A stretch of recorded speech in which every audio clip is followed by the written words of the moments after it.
Hi guys, for this video, so pupunta ako ngayon sa Lucky Chinatown sa may Phoenix. Kasi nga, bili ako ng cellphone para sa anak ko na babae. Dahil yung cellphone niya, niloblob sa tubig ng anak kong bunso.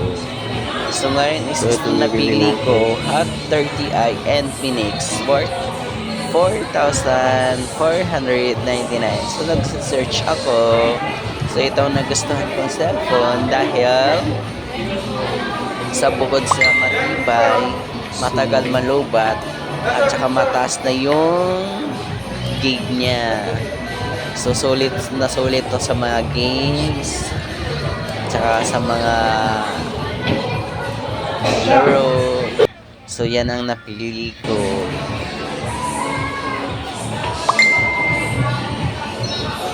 So, okay na. Ito, no? So, ito yung sura niya, sir. Ito yung black, sir. Black yan. So yan, May ibang pinakita color, sa wala. akin. So ang available lang daw is black. Plastic. Okay lang ba So yun na makasama sa lang vlog? kinuha ko. Oh, sige. So, ito. Ito na lang kukunin natin. So, 128 na siya, guys. And then, Magkano yung ano? Expandable. Sir, sorry. Magkano yung...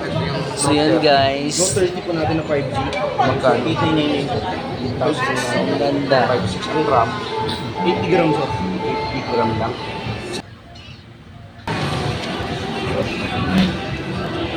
So, pag-ilap na lang ako.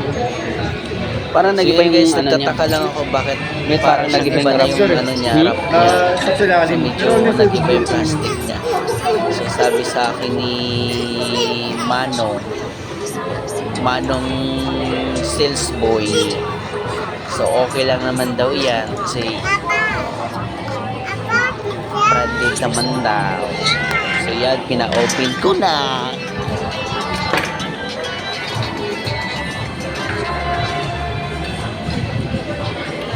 Kasi i-check ko kung talagang maganda. So yun nga, wow! So ang ganda guys, tingnan nyo guys. Ang ganda no, parang hindi parang hindi mumurahin. Guys, ang ganda. So yan ang gift ko sa anak ko. So tingnan nyo guys. Wow! Ganda oh. Kala mo hindi kala mo mamahal. So yan guys, na-receive na pala ni sir.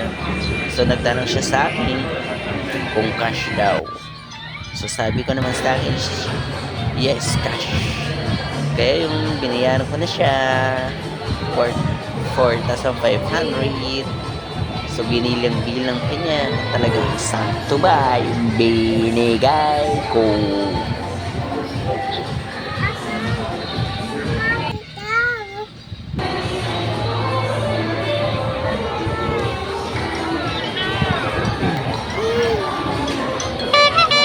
Nakasip na to, no? Kahit hindi na ano yun.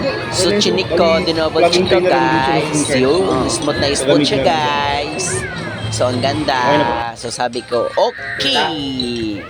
Okay. So, nakauwi na ako ng bahay. Surprise ko na yung anak ko, guys. So, yan, tuwang-tuwa siya. So, para siyang nanalo ng lotto. Isipin nyo, guys, ganyan pa lang sila kabata. Nakatanggap na sila ng mga cellphone. Yung anak kong panganay may cellphone, pati yan. Pati yung bunso ko. Tag-isa silang cellphone. So, samantalang kami, yung maliliit pa kami, Diyos míos. Hindi man lang kami makahawak ng cellphone, hindi man lang kami mabilhan ng cellphone ng mga magulang namin. So, iba talagang mga kabataan ngayon, mga guys. So, syempre, wag natin iparaan sa mga bata yung naranasan natin before. Diba, guys? So, yun. So, sobrang saya siya, guys. Kasi meron na siyang pang TikTok, pang FB, at saka pang games. Wow!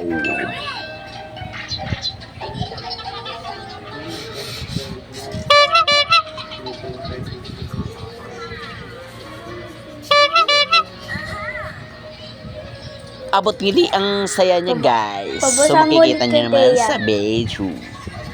So, sobrang saya-saya siya. So, yun, nagpalakpak pa siya. So, yung bunso ko is nagtatampo dahil hindi ko na pinapansin. Siyempre, busy Stop ako. ka na. Ano masasabi mo? So, yun, guys. Bye-bye. See you in my next video. Bye-bye.